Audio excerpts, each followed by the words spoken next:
So now let's look at the key figures in psychology. Psychology, that is Erickson, Carl Jung, Sigmund Freud, Carl Jung, I repeat, Erickson, Carl Jung, Sigmund Freud, and William Jones. Briefly saying just a few things about each of them.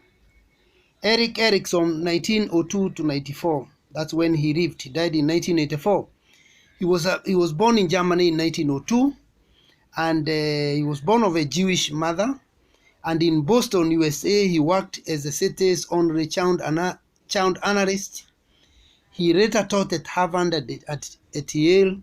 At one time, he had a private psychoanalytic practice in California. He also had contact with other disciplines, which included sociologists, anthropologists, as well as psychologists, which contributed to his classic study on childhood and society in 1950. Erickson had what he called 8-stage scheme.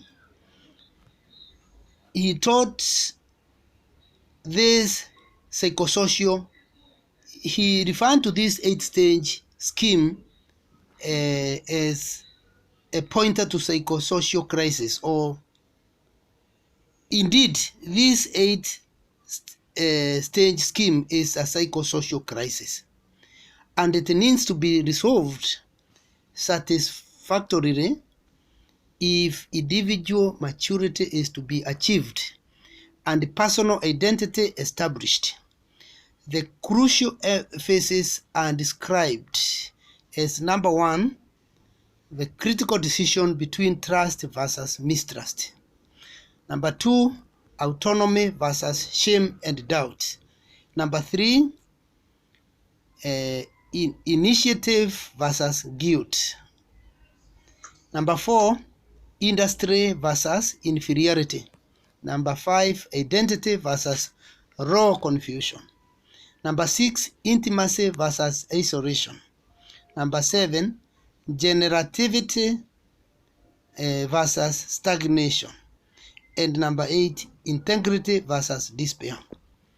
So these are the ones that he looked at as forming psychosocial crisis. Psychologically and socially, we have such crises where these dichotomies of making critical decision, like, do I go to school, do I study, do I finish my master's in this institution or this university, or do I shift to another?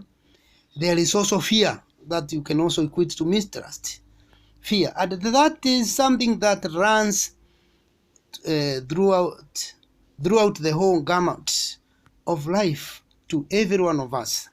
We always have critical decision and between trust and mistrust, believing and not believing, doing it and not doing it. We are always in dilemma.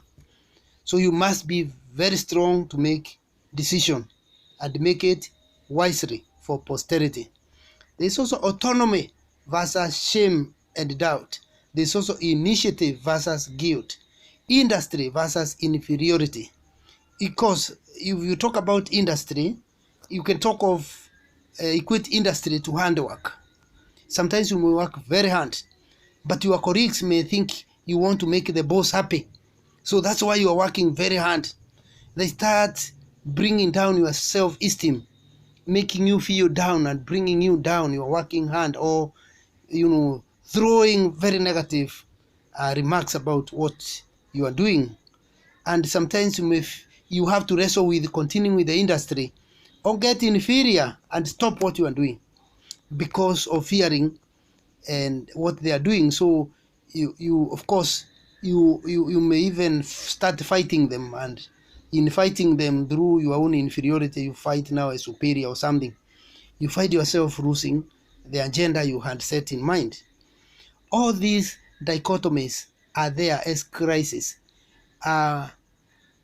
Erickson, the man who lived between 1902 to 1994, he equates it to psychosocial crisis.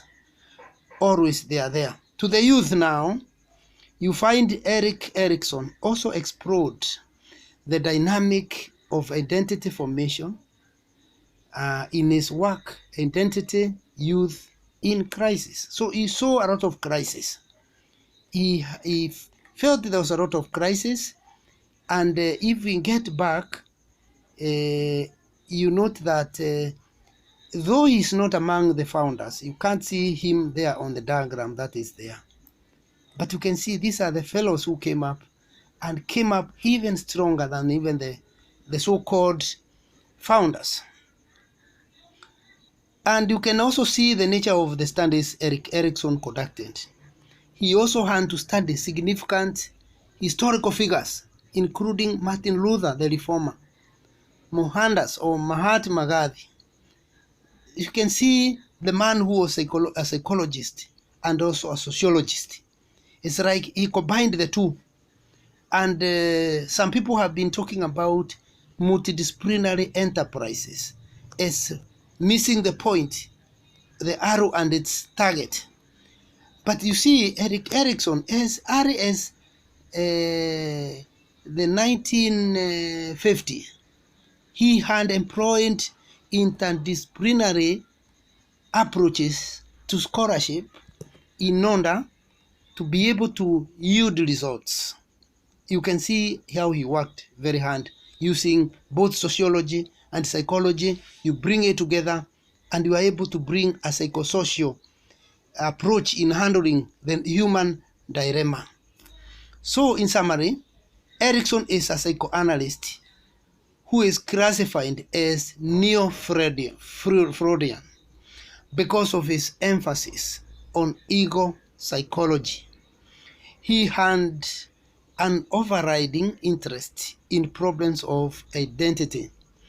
And in his book, Childhood and Society, he proposed the principle of epigenesis, that there is a sequence of 8 stages of development, all of them with crucial psychological tasks to be achieved, and through each of them, and an individual must successfully pass in order to attain maturity. So, the most crucial of this period is that of adolescence, when the individual is in the process through the activity of his ego or conscious self. So that is where the crisis comes in, and maturity is only achieved, in his view, when you are able to overcome, that's when you are mature. So Erickson's concern with identity crisis led him to examine those of various historical figures, and his young Martin Luther generated a lot of interest, and his young man Luther generated a lot of interest in the field of psychohistory, and in particular psychobiography. In general, Erickson has influenced numerous workers in the field of human development to discount the exclusive Freudian focus on childhood and pay more serious attention to adolescence, and to lesser extent the entire life cycle.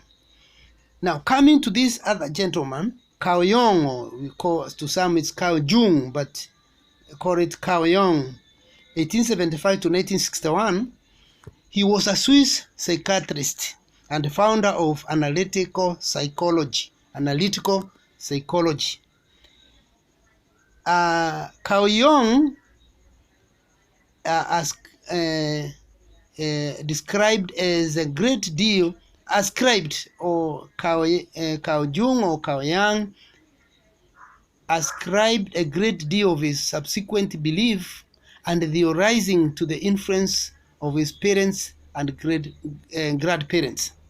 His mother's parents were spiritualists, and she, although outgoing and loving, exhibited a dual nature, a daytime personality marked by a hearty animal warmth and a more unnerving night time, one which featured prescience and an awareness of the supernatural.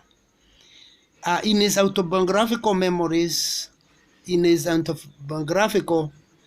that is, Memories, Dreams, Reflections, Carl Jung wrote of his own number one, that is conscious and rational, and number two is unconscious and irrational personalities.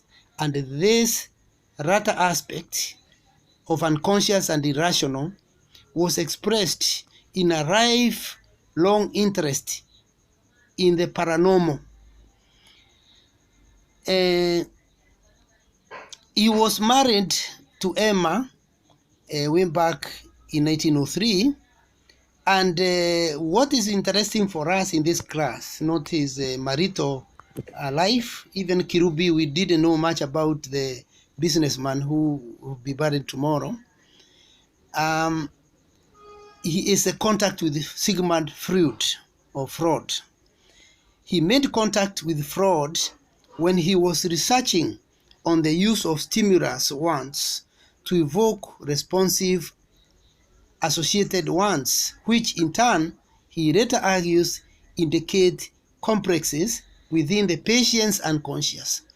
At their first meeting in March 1907, the two men were mutually impressed and had fertile, very good correspondence.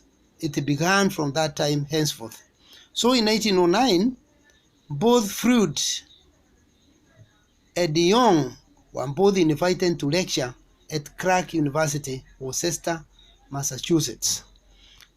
In 1910, the International Psychoanalytic Association was founded, with Jung as its first president.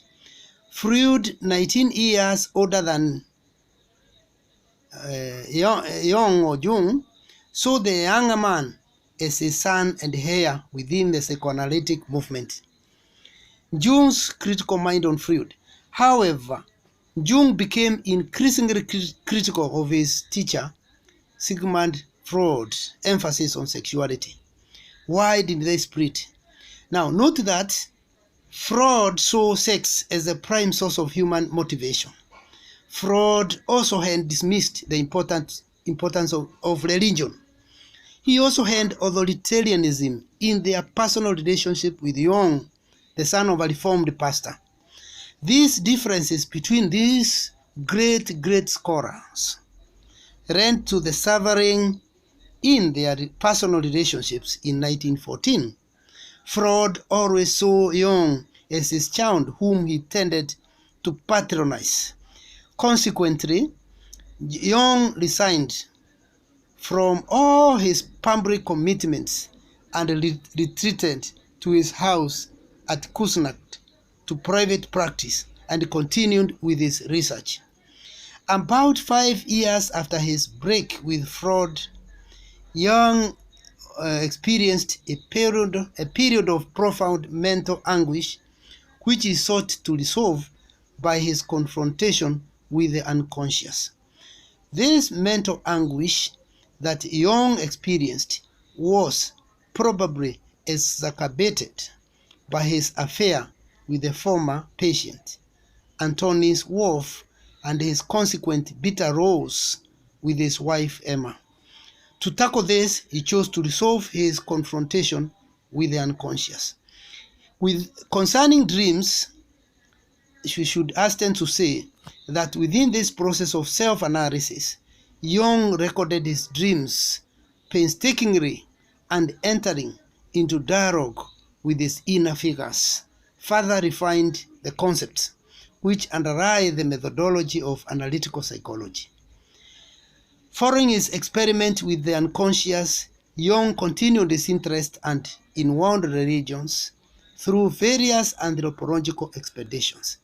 He also continued his studies in Gnosticism, mythology, and medieval alchemy. Now, his contribution to psychology of religion. He made a distinctive contribution to the psychology of religion, and in this, he expresses his lifelong interest in religion and occult matters. In his psychology of religion, He contrasts Western forms of Judeo-Christian tradition and Christian mysticism. His works include those books you can see there: Psychology and Religion, Psychological Approach to the Dogma of Trinity, Answer to Job. You can see the guy. This guy, a son of a pastor, was not able to shed off religion in his discourses. So Jung referred to religion as a numinosum, that is, dynamic agency or effect, not caused by an arbitrary act of will. His views on Trinity were influenced by Platonic thought. He bemoaned the lack of the feminine in conventional thinking about the Godhead, and felt that the papal proclamation of the assumption of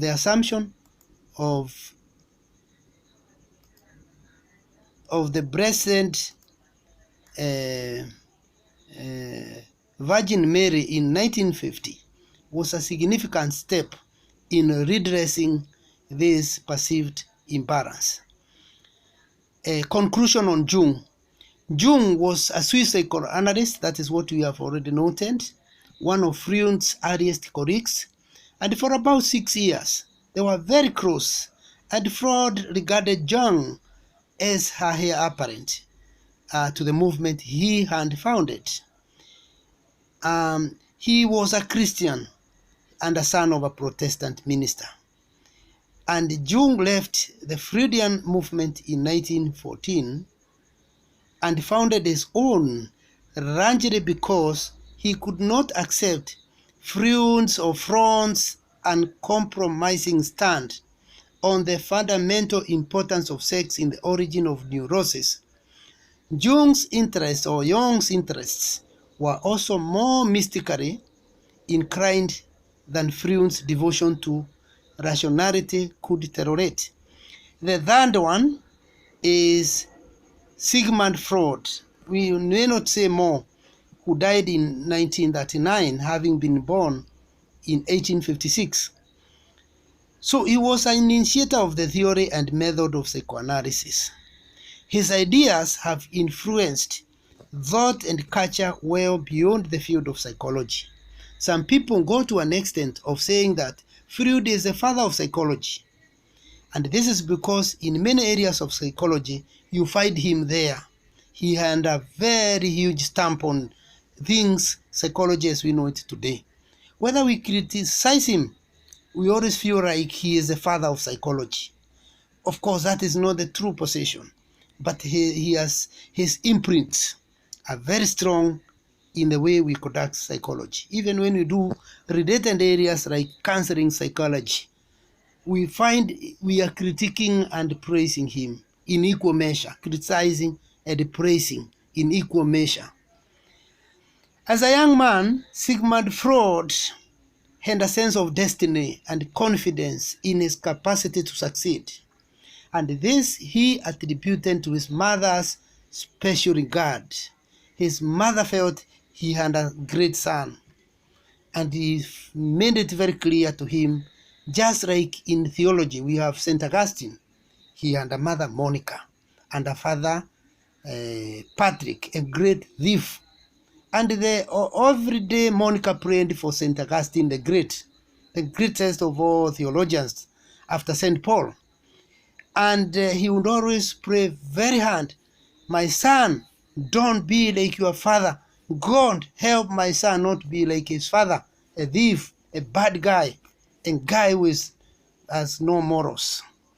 And it happened. But in adolescence, St. Augustine started misbehaving and became riotous. And as the mother saw the boy getting riotous, the only son, the son of Monica and Patrick, he followed him till they crossed over where Bishop Ambrose was speaking. Yes, and Bishop Ambrose preached very strongly as St. Augustine was listening. He was not a saint then. He became a saint later. As Augustine was listening, his mother, who was following his beloved son, was also listening. All of a sudden, as Bishop Ambrose preached and said, that don't look for truth, let truth find you. Don't look for truth, let truth find you. That is the time when Augustine jumped over and converted to Christianity. And his mother was very happy to see his child has become a Christian. And because he was praying for her, for St. Augustine not to be like his father, the man without character. He had character. And from there, the story changed. Today, we talk about that great philosopher, theologian, like no other. If St. Paul was to come back to where we are, and both of them, including Augustine, will be together, I don't know whether they would quarrel or shake hands, because these are very great people.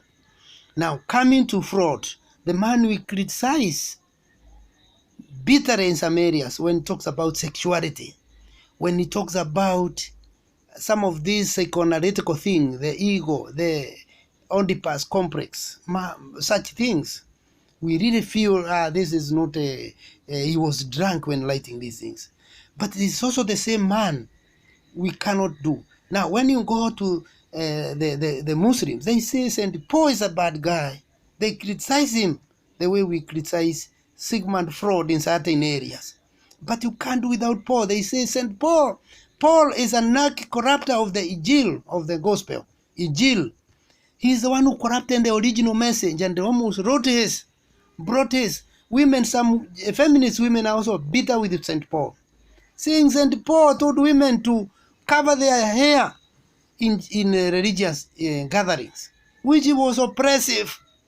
Yet himself he was also preaching freedom. And he would say, law does not save anybody. Law doesn't do anything. But again, he's the same man who comes up with a very legalistic position. So what am I trying to say? The same case applies here to this man. Freud is another one. We criticize, but we cannot do without his greatness. He has very great areas, and like any human being, he has weaknesses. Now, to sum it up, because there's a lot you are going to read on this man, you can't escape him. He was interested in scientific research, and he gained considerable recognition for his work in anatomy and physiology. Thus, lack of money prevented him from pursuing further studies. He qualified and practiced as a doctor, albeit unwillingly. Remember, this guy, with all the share of problems, he still made it. And there are few people who may share the problems he underwent and make it, but this guy made it. He had quite a lot of issues that we may not want to. I just want to mention about his atheism. Freud was a lifelong atheist, while his student Carl Jung was a believer, though he had issues when he almost messed his marriage. We noted earlier, through getting out of the way. And for Freud, religion was an illusion from whose structures, limitation or parameters, that is strictures and promises human need to be liberated by science. He could see the solution to human problem is science. The way to liberate humanity is focus on science. He could say today science and technology. Karl Marx said is fix your economy. And everything is done. All things will be done for you. Fix your economy. All human problems are gone. And Sigmund Freud say, fix science. Religion will just promise you things it will not deliver. Now, for much of his life, Sigmund Freud, with all his controversial and very great ideas, was as an isolated man. He was surrounded by a small group of adherents who were mainly Jewish. And he was convinced that his basic tenets represented truth, though he was happy with the theories being developed by his adherents, or his people in the same school of thought. His last 16 years were crowned by the loss of close family members and friends, the banning of his books by the of Hitler's Nazi regime, and threats to the family safety, the loss of savings, and a painful and recurrent cancer of the jaw, though he continued to write and to see patients up to the time of his death. Looking at the last person today, so that we cross over today, William James, who died in 1910 and was born in 1843, he features prominently in the psychology of infancy. Concerning the child's understanding, in 1890, he wrote that the infant is probably conscious of his environment. It's a big, booming, buzzing confusion. As he matures and runs, the child begins to perceive objects and then to abstract qualities. Old experiences become more meaningful as he associates new meanings with them. Orange, for instance, which he first knows only as a fruit, comes to mean a color, a tree, a juice, and a flower as well. That's a child. Now, his concept of orange is expanded, and he has a precedent for suspecting that other complexities lie hidden behind simple-sounding ones. And since the baby has limited knowledge and experience, he does not distinguish between living and inanimate objects. She believes that all objects are alive. And William James saw animism as a tendency to attribute life to all lifeless things to characterize preschool children. I don't want to get into the details because of time. There are these theories of emotions that he came up with, William James. He is remembered for his controversial theory of emotions, where he claimed that emotional responses were instinctive. According to William James, the feelings, sensations, and behavior appropriate to the emotions were inborn reactions to the particular stimuli. He compiled a long list of the stimuli that had been found to arouse emotions. Fear, for instance, was supposedly an inborn reaction to certain noises, strange men, strange animals, solitude, darkness, and high places. Now, his background, we noted that this man was born 1943. There's quite a lot of issues you can talk about him. Some of them you do it on your own. As the eldest son of a religious father, he studied painting before changing to chemistry and then graduated in medicine. He read widely in physiology, psychology, and philosophy. Himself, he was struggling with depression and philosophic pessimism, as well as chronic physical ill health, but he still made it. So people have made it through hard time. In regard to religion for this gentleman, William James, he defined religion as the feelings, acts, and experiences of individual men in their solitude, so far as they apprehend themselves to stand in relation to whatever they may consider the divine. James explored the nature of individual religious experience in relation to the healthy-minded and the sick-souled personalities. The sick-souled may, through a conversion experience, move from once born to the twice born. His own faith was a pragmatic supernaturalism, recognizing the benefits of prayer and mystical experience in others, but not fully enjoying them himself. So those are issues we may need to discuss more, and because of time we may not get on, say, for a few comments, even because we still can comment a lot on these people, all of them.